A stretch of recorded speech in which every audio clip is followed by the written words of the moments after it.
So this is one of the few podcasts where I'm nervous to interview my guest. I've spent quite a bit of time with Alan. I've gotten to know him. I've had conversations with him, and I love him, and I love his work.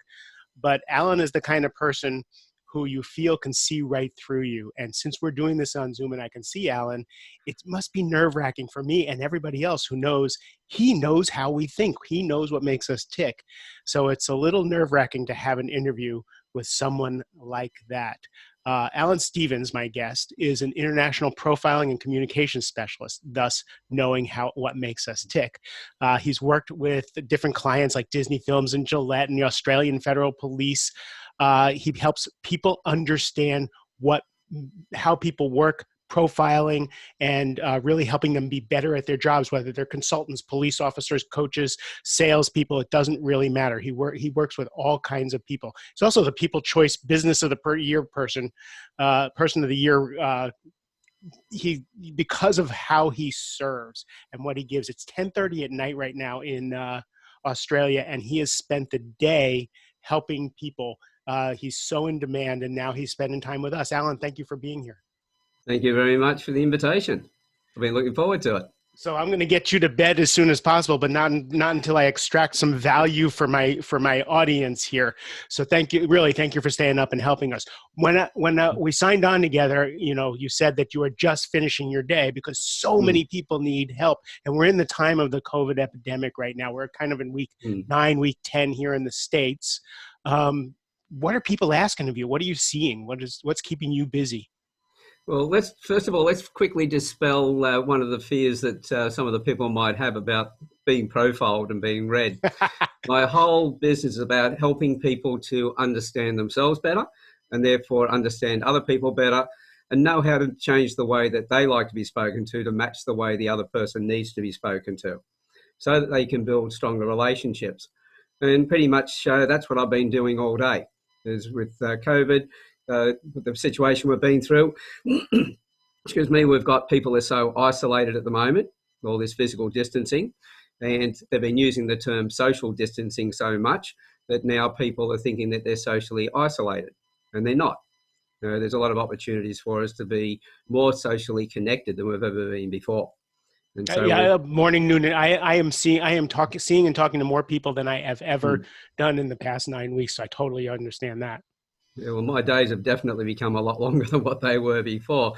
But I've had with parents with their children at home when they've been homeschooling, they're now starting to understand the pressures that the school teachers go through. And there's been a lot of pressure brought on people because a lot of people are working from home as well.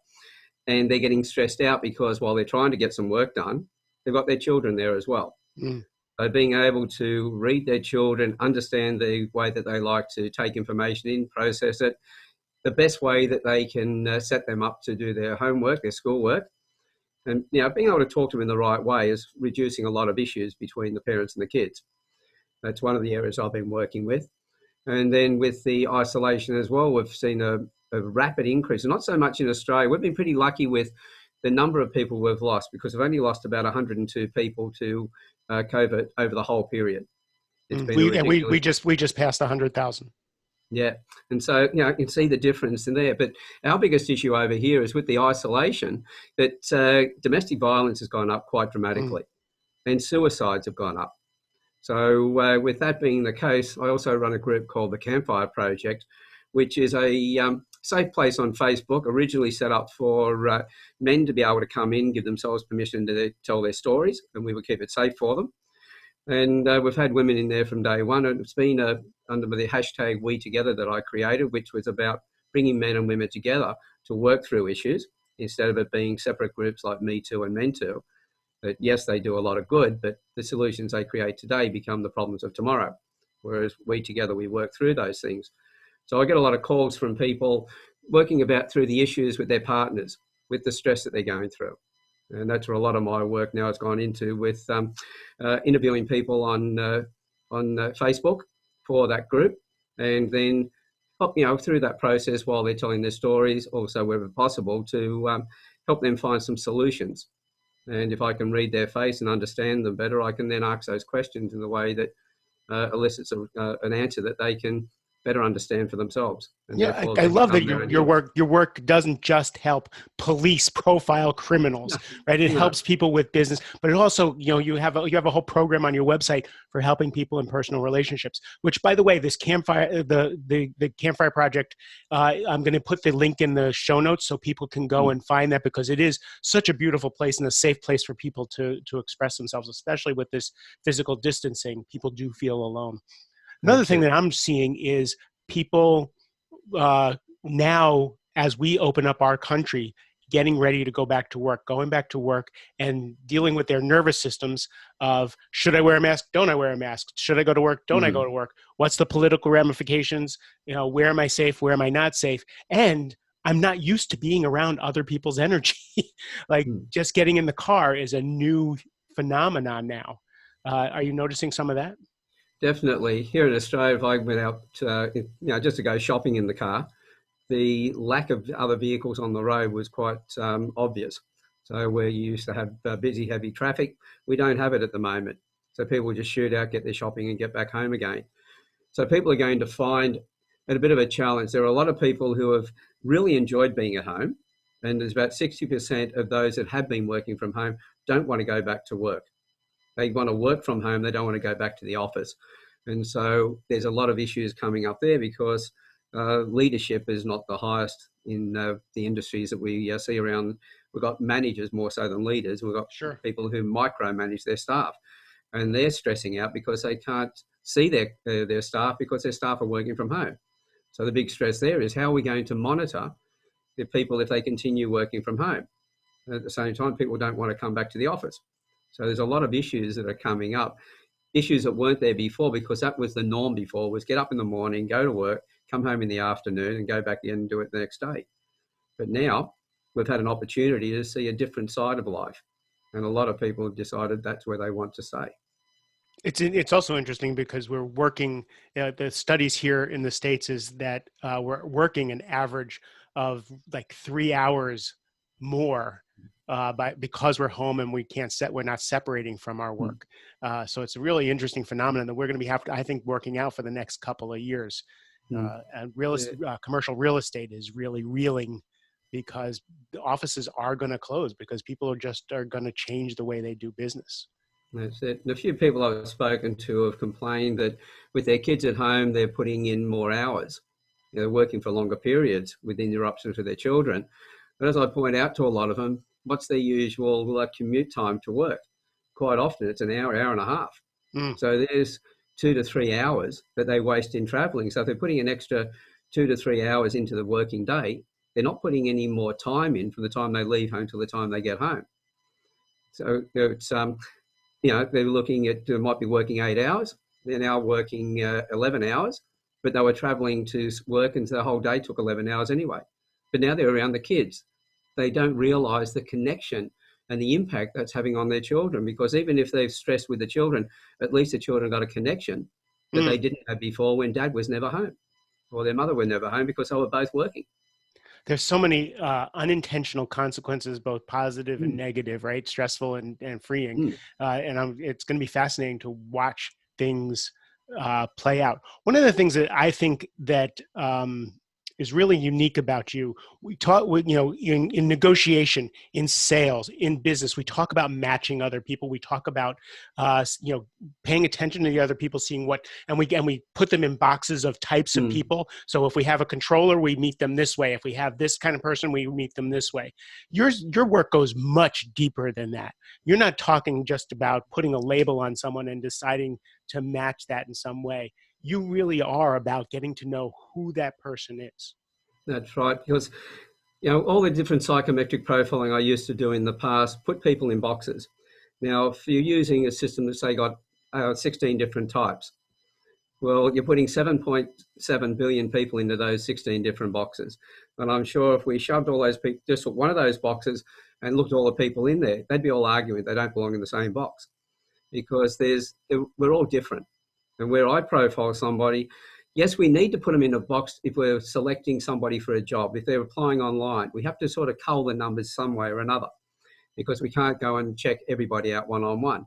You might have 1,000 people applying for the one job. And so you need to cull them. At the same time, they're a good little tool to use if you want to start building some rapport within the organisation, where you gesundheit, where Thank you. I you're did that off mic, so we don't even have to edit. there you go. I saw the expression though. But yeah, so you've got putting people in boxes, and the end result is that I come along and I go, well, okay, everybody's satisfied because they've profiled you to know that they feel comfortable about it. They can recognise who you are. So putting you in a box is great. But now you're in that box. Would you like me to come along, take you out of that box, and see you as an individual in your own right, completely different to everybody else? And would you like me to be able to see and recognise where your strengths are, where the gift is that you have that nobody else has? And people usually say, yes, please. And so that's the way I look at things, is how do I read that person, understand them fully, and then talk to them in the way that they want to be spoken to, and treat them the way they want to be treated. There's an old saying that treat other people as you would have them treat you. It's better than what it used to be, but it's still not right. You treat others as they would have you treat them. And so the more I can read somebody and understand them, the better chance I can connect with them. And so I treat everybody as an individual, and I don't have to match and mirror, because this is one of the things they teach you, match and mirror the other person. Well, you're focusing on you, not them. If you really connect with the other person, That's you're so really good. interested in helping them, the end result is that you will naturally match and mirror them. Just watch anybody where they're talking to somebody at a hotel, in a restaurant, sitting in the bus stop. If it's somebody they're connected with, they'll be sitting in similar ways. If one moves, the other one will move. Neither of them are aware that they're doing it. They're not focused on doing it. They're not conscious of it. They're just doing it because they're in total rapport. And that's where, if you focus on the other person and understand them, and then realize, well, I know if I look at somebody, I know how much information they need to take in. If they're a big picture person, just wanting the overview, or they're very analytical. If they're analytical, then I'm going to give them a lot of information. If they're just a big picture person, I'll just give them an overview. So while I'm doing that, I'm looking at them and getting the response from them. And naturally, without even thinking about it, I'm matching and mirroring them.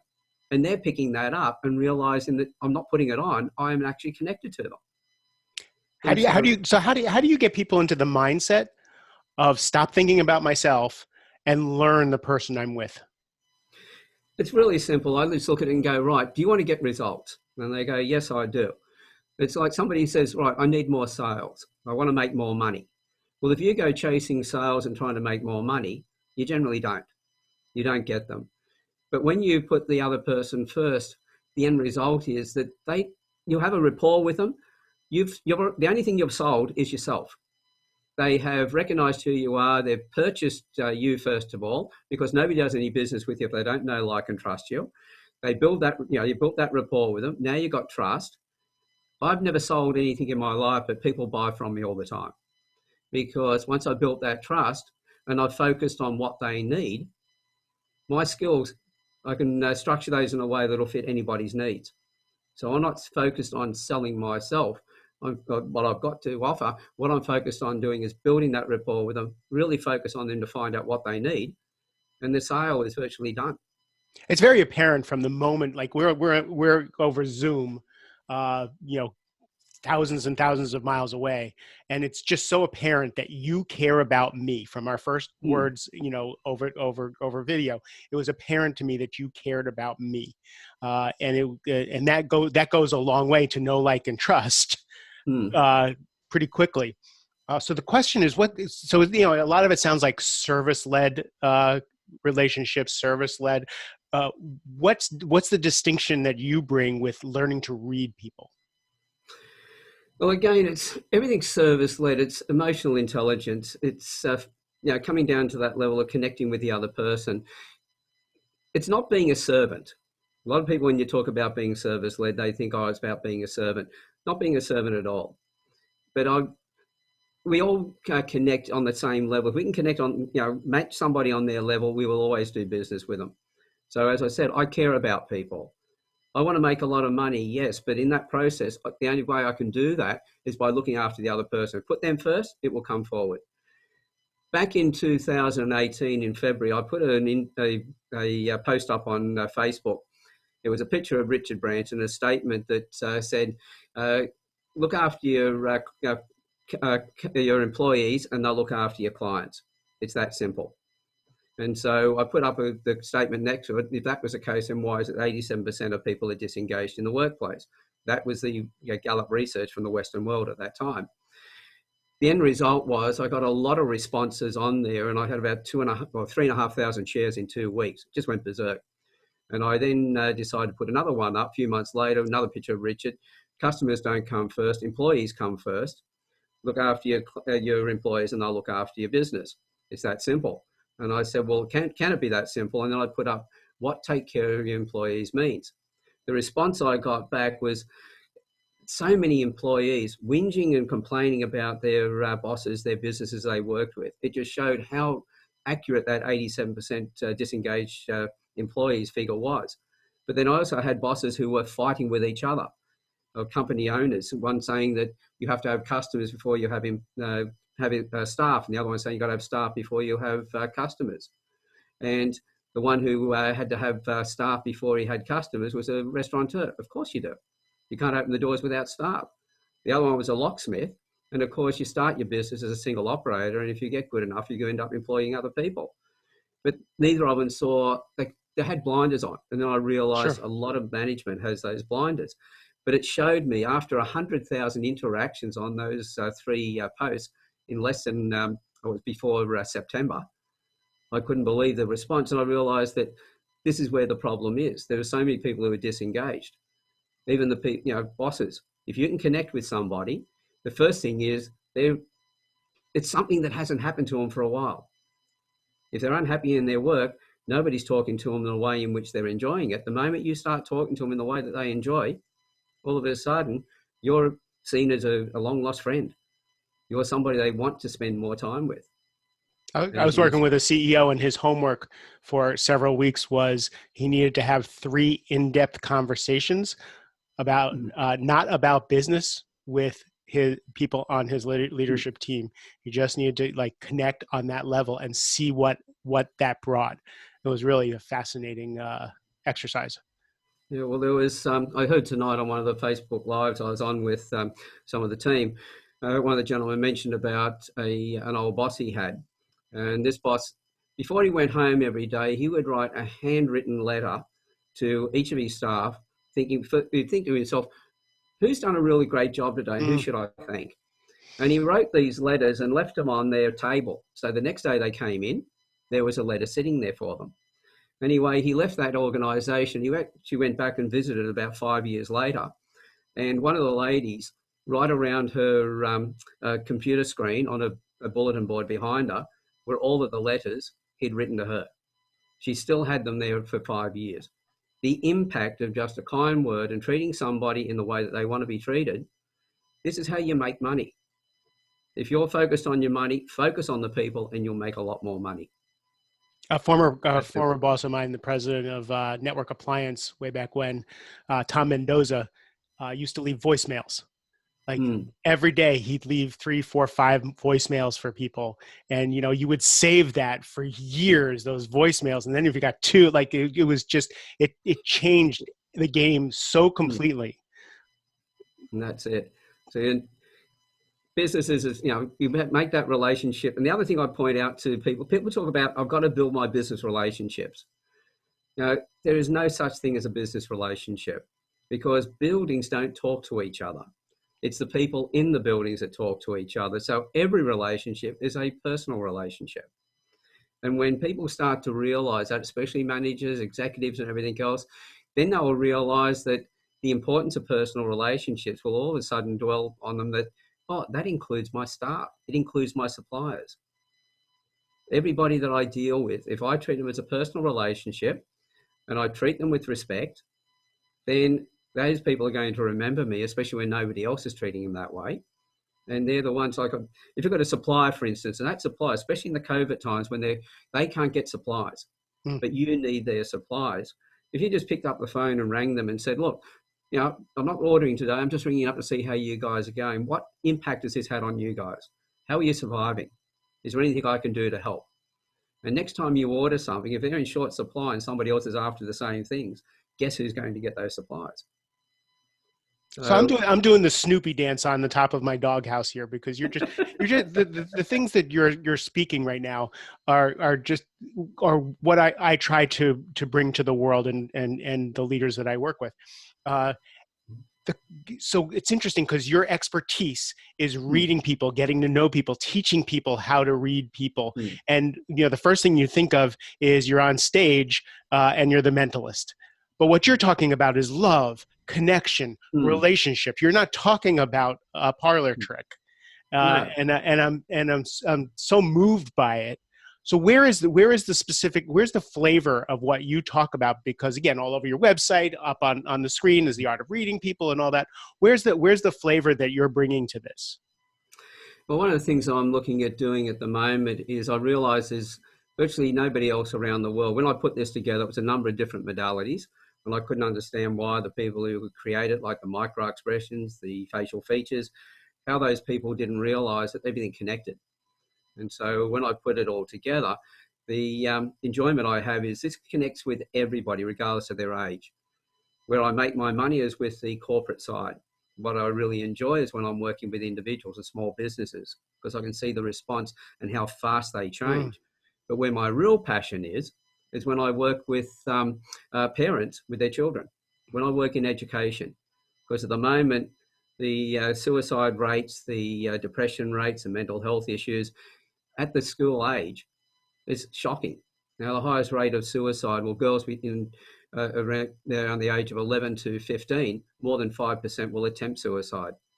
The boys between the age of 15 and 19, they then take over from the girls, and they are the most successful of the youth at suicide, actually being successful at taking their lives. And then the boys, as they go in from that 19 into 24-year-old as young men, that is the highest rate of suicides.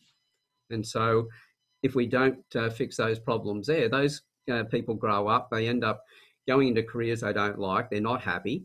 If they're not happy at work, they're not productive, so the companies are losing money. And if they're not happy there, they're not going to be happy at home, so they're going to be fighting with their spouse, and you've got domestic violence goes up. And then when they're angry and upset, their kids suffer. And then their kids get, if they feel like they're being bullied, they become bullies because it's the only way they can feel better about themselves. They go off to school and they bully other kids. So by just inserting anywhere in that loop and making a change, it flows right through.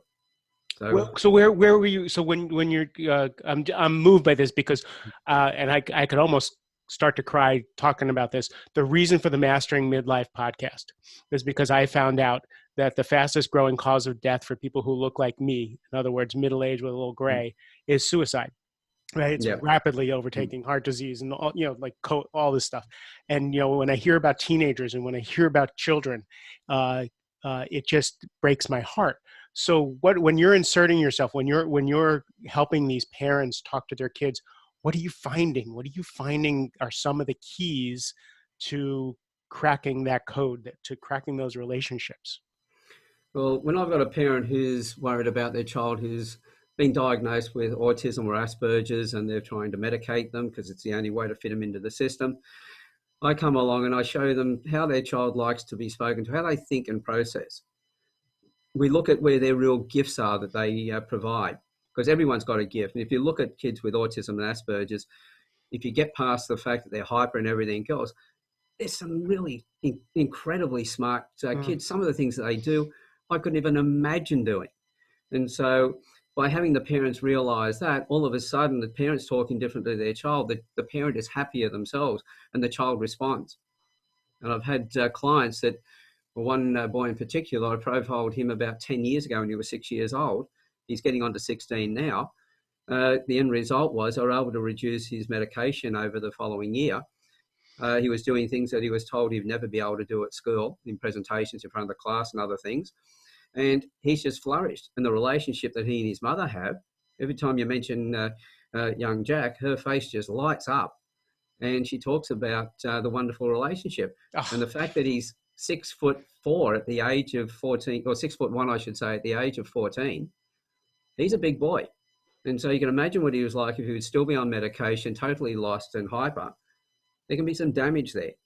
But he's a loving kid, loving young man now. So, and she's just over the moon with him. And so That's the sort of thing, when you get those sort of connections and parents start to realize, oh, the kid isn't a burden. We've got problems with the system, but here's a way around the system. Then this is where it gets my juices flowing. It gets me really excited. And what I hear you saying is all, changing the parents' paradigm, their perspective of what their kid is. I was at a socially distanced barbecue a couple weeks ago, and I was talking to a woman, and you what you and I do for a living, people talk to us. So she started telling me about her son who has autism and isn't fitting in and is sometimes violent and all this stuff. And she says, "What do I do?" And I asked a couple questions. I said, by the way, I bet he doesn't tolerate bullshit really well. Mm. And she said, no, he doesn't. I said, I bet he reads people really, really well. I bet he knows who's genuine, who's not. She says, right. I said, maybe the first thing is to validate him. She said, what do you mean validate him? I said, he knows the world's fucked up. He knows society's fucked up, and he doesn't fit in, and he doesn't want to fit in. So he's right, and we're the ones who are nuts, right? Exactly. Like, start seeing that. Yes, there's behaviors that need to be handled. There's all kinds of stuff, safety and all that. But first of all, he's not wrong. We're nuts. And she just relaxed and just like looked at me in like a completely different way of thinking about her child. And I think that will have more of an impact on him than any of the medications, all the other stuff that they do. Because when she's taken that, she's meeting him at his level. She's connecting with him. And when that happens, everything changes. I was sitting in a cafe one day, and it was a mothers' meeting, all the mothers with their children, everything else. It was morning tea. And obviously, they don't get out very often, and they were enjoying this morning. One of the boys sitting in the high chair is about 2.5. He's banging away. And I watched his mother getting a bit irate with him, but also worried about what everybody else in the place thought. So I ended up leaning over and I said, by the way, I said, your son's got a music trait. Now, at first she thought I was being facetious. And I said, no. Gave her my card and I said, this is what I do. I said, I can see in his face he's got a music trait. At the same time, if you stop and listen to the beating that he's making, you'll hear the rhythm. Wow. And she slowed down long enough. She heard that. And then we started talking about it. And I said, look, with this music trait, he's going to be impacted very easily by music. So it's going to be important the type of music you play. And so when you take him home, put different types of music on and watch his moods change. So you'll work out which music lifts him up and which music quietens him down, so that you know when he's hyper what music you need to put on. And I guarantee you'll see a fast response. You don't need medication. At the same time, when he's lethargic and everything else, and you need him to get a bit more upbeat, you can put different music on. You'll know what sort of music to put on when he's older and he's at school to help him study. And I said, do you ever notice him in front of the TV and every now and then a particular tune will come on or whatever? Does he stop? And she said, oh, yeah, he freezes. And I go, yeah, he stops and listens to it. As soon as it's over, what does he do? Back running again? She says, yes. And I said, you've had plenty of opportunities, plenty of warnings, but you haven't listened. Thank God she was listening to me then. When she walked out of the place, she had her son in her arms. Her husband came to meet her up the road, and I could see her with her chest out, shoulders back, holding her son, big smile on her face, telling her husband all about their young prodigy they had in their arms. I thought, this is brilliant. That's so exquisite. It's funny. I'm 58 years old, and I use specific music to be able to get my work done. Right? Like it's such a powerful thing. So people who are now enamored with you the way I am, and with your message, where do they start? So you have a gift for the listeners of the 7 ways of reading people. Well, 7 secrets of reading people. It's an email sequence. It's about 6 emails that'll come out over 11 days. So first one, and then every 2 days after that. They've got little videos in that, first of all, show you how all this stuff works, the science behind it, because it's not just an art form. They'll take in the science and turn it into an art form. The next 3 emails that come out have 3 different traits that are easy to pick out in someone's face, that things that we notice in their face already, but this will really drive it home. It shows you how to read them and how that person likes to be treated and spoken to. So you can start your profile yourself first of all and get confirmation, go, yep, okay, that's what I'm like. Read other people, and it tells you how to change the way that you like to be spoken to the way that they do, if they're different to you. And then there's one that actually tells you about eye movements, to be able to start the beginning of being able to pick up whether someone's telling the truth or not. And so that's a free gift for your people to have a go. Because I always say to people, look, I can stand in front of people and tell them what I do all day. But where the real proof comes in, first is on my website, plenty of examples there of people who are talking about the results they've got in coaching, in schools, school teachers, parents, business, in mental health. The other place is trial it for yourself. There's a free opportunity where they can give it a go, keep an open mind until they've used it. And as I keep getting people who come to me and they start training, they go, I can't look at people the same way again. And I go, well, how are you looking at it now? I said, oh, I'm appreciating so much more. I'm understanding them better and I'm really enjoying it. So there's a free gift for everyone to start with. That's beautiful. That's beautiful. And I'm going to put all all the links in the show notes because I want people to have these gifts. I'm actually going to go through that program for myself because I do think it's a really valuable tool for interpersonal relationships and to really connect people, which I think is the Mm. huge challenge in this world is we're Mm. not connecting. If you're in the States, you understand that you can't go on Facebook or Twitter or any place without getting into a fight. Mm. And if we can start to learn to understand and care about each other and get each other's worlds, I think that's going to make a world of difference. Alan, thank you for being here. I just so appreciate you. No, it's my pleasure. I hope your listeners get a lot out of it. They will. So I appreciate that. And to everybody else, really, thank you for your time, your attention. It is precious to me. If you like the show, please share it. Please leave a review.